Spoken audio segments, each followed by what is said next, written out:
बिस्मिल्लाहिर्रहमानिर्रहीम। अस्सलाम वालेकुम ख़वातीन व हज़रात, आप देख रहे हैं गुलिस्तान न्यूज़। मैं हूं आपका मेज़बान मीर हिलाल हाजूरी।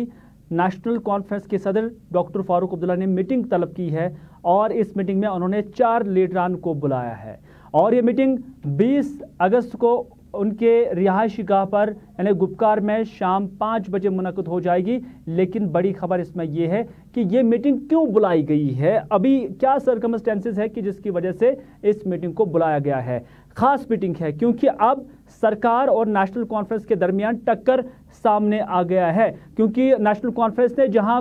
अपने पॉलिटिकल लीडरान की रिहाई के लिए जम्मू कश्मीर के हाई कोर्ट में दरख्वास्त दी थी और उस दरख्वास्त के पस मंज़र में जहां जम्मू कश्मीर सरकार ने यही कहा था कि कोई भी नेशनल कॉन्फ्रेंस का लीडर हाउस डिटेंशन में नहीं है, कोई भी पाबंद सलासल नहीं है, किसी की भी गिरफ्तारी नहीं है, कोई भी फ्री है कि वो घर से निकले जाए चलें, किसी पर भी किसी तरह की पाबंदी आयद नहीं है। और इसी कॉन्टेक्स्ट में अब नेशनल कॉन्फ्रेंस जो है वो अब फोरफ्रंट पे आ गई है और उन्होंने कहीं ना कहीं चैलेंज देने की कोशिश की है जम्मू कश्मीर सरकार को कि अगर वाकई ये सभी लीडरान रिहा है, किसी पर कोई पाबंदी नहीं है, तो फिर देखने वाली बात होगी कि क्या ये 4 लीडरान कल यानी 20 अगस्त को शाम के 5 बजे डॉक्टर फारूक अब्दुल्ला की रिहाइश गाह पर पहुंच सकते हैं और क्या वहां पर ये मीटिंग में हिस्सा ले सकते हैं। अगर उन्हें हिस्सा लेने के लिए इजाज़त मिली तो उसका मतलब है कि उन पर कोई भी पाबंदी आयद नहीं है। लेकिन अगर उन पर पाबंदी आयद लगा दी गई और उन्हें घर से जाने की इजाज़त नहीं दी गई तो फिर यह जम्मू कश्मीर के हाई कोर्ट को बतलाने के लिए काफ़ी है कि सरकार on the floor of court के सहन में फिर गलत बयानी कर रही है। हालांकि नेशनल कॉन्फ्रेंस का ही नहीं कहना है, अब अगरचे नेशनल कॉन्फ्रेंस इस हवाले से फोरफ्रंट पे आ गई है और वो अब ज़मीनी स्तर पर इस हवाले से सरकार को एक्सपोज करने की कोशिश कर रही है। तमाम पीडीपी के साथ साथ बाकी जितने भी पॉलिटिकल लीडर हैं उनकी जानिब से भी एक ग्रीवेंसेस है कि सरकार कोर्ट में गलत बयानी कर रही है। सैफुद्दीन सोज के हवाले से भी रिसेंटली एक खबर आई थी जिसमें सैफुद्दीन सोज के मुतल्लिक भी जो सरकार ने कोर्ट में ये बात कही है कि वो कोई भी पाबंद सलासल नहीं है और वो खाना नज़रबंद भी नहीं है और वो कहीं पर भी जा सकता है। ताहम सैफुद्दीन सोज ने फिर मीडिया को ये दिखाने की कोशिश की कि वो उस पर पाबंदी आयद है और मीडिया ने भी फिर उसकी अक्सबंदी की है, जिस दौरान कुछ पुलिस एहलकार उन्हें बाहर जाने की इजाज़त नहीं दे रही हैं। ऐसे लीडरान का मानना है कि कोई एडिशनल सिक्योरिटी इन पर नहीं लगाई गई। ये इन लीडरान का इल्ज़ाम है और नेशनल कॉन्फ्रेंस का भी इल्ज़ाम है कि उनके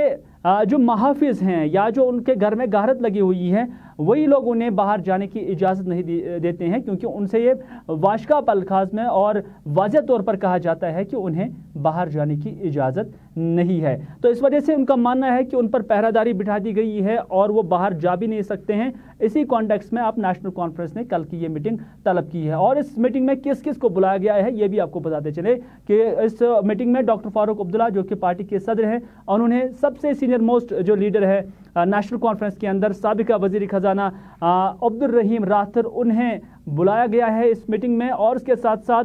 साबिका वज़ीर अली मोहम्मद सागर नेशनल कॉन्फ्रेंस के जनरल सेक्रेटरी भी हैं, उन्हें भी तलब किया गया, उन्हें भी बुलाया गया इस मीटिंग में। और उसके साथ साथ मोहम्मद शफी उरी, वो भी खजाना वज़ीर रहे हैं जम्मू कश्मीर के अंदर और कई अहम पोर्टफोलियोज़ पे उन्होंने काम किया हुआ है, उड़ी से उनका ताल्लुक़ है, उन्हें भी इस मीटिंग में कल बुलाया गया है। और नासिर असलम वानी जो कि सूबाई सदर है नेशनल कॉन्फ्रेंस के, उन्हें भी डॉक्टर फारूक अब्दुल्ला ने बुलाया है। और ये सिर्फ इसी कॉन्टेक्स्ट में है कि कोर्ट के सामने जो सरकार ने, जो जम्मू कश्मीर की एडमिनिस्ट्रेशन ने बयान वहां पर जारी किया और कहा कि किसी पर भी कोई पाबंदी आयद नहीं है, उसी कॉन्टेक्स्ट में अब ये मीटिंग बुला दी गई है। तो इसका मतलब है कोई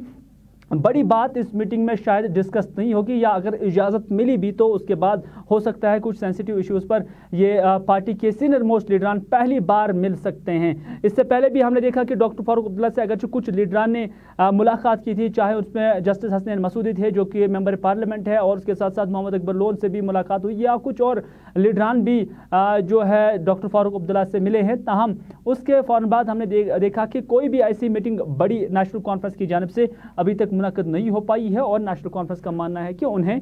उन मीटिंगों में शिरकत करने के लिए इजाज़त ही नहीं दी जाती है, क्योंकि उनके बेशतर लीडरान अभी भी पाबंद सलासल है या कुछ लीडरान जो है अपने घरों में ही नज़रबंद रखे गए हैं। अब देखने वाली बात होगी कि 20 तारीख यानी 20 अगस्त काफ़ी अहमियत के हामिल और शाम के 5 बजे और उस वक्त क्या नेशनल कॉन्फ्रेंस की मीटिंग मुनक़्क़िद हो पाएगी। सबकी नज़रें आप इस मीटिंग पर हैं और अब देखने वाली बात होगी कि एक्सपोज कौन हो जाएगा, नेशनल कॉन्फ्रेंस या कि जम्मू कश्मीर की एडमिनिस्ट्रेशन। क्योंकि अगर ये मीटिंग हो गई तो फिर नेशनल कॉन्फ्रेंस जो दावा कर रही है शायद उस दावे पे जो ताकत है, कुव्वत है, वो कम पड़ेगी, या अगर सरकार ने उन्हें अलाउ नहीं किया तो फिर सरकार ही एक्सपोज हो सकती है। लेकिन ये देखने वाली बात होगी। अभी इस पर कोई भी पेशरफ्त होना जो है कबल वक्त ही होगा, इसलिए सभी को इंतज़ार है कि अब 5 तारीख जो 20 तारीख आ जाएगी और शाम के 5 बजे सभी को इस चीज़ का इंतज़ार होगा कि क्या ये मीटिंग अब हो पाएगी। और हमें भी इंतज़ार है, आप भी इंतज़ार करिए और देखिए जम्मू कश्मीर का सियासी सूरत हाल किस तरफ चला जाता है। फिलहाल के लिए बस इतना ही। मुझे मीर हिलाल हाजिरी को दीजिए पूरी टीम के साथ इजाज़त, इस वादे के साथ कि अगर ज़िंदगी रही तो आपसे फिर मुलाकात होगी। तब तक के लिए खुदा हाफिज़।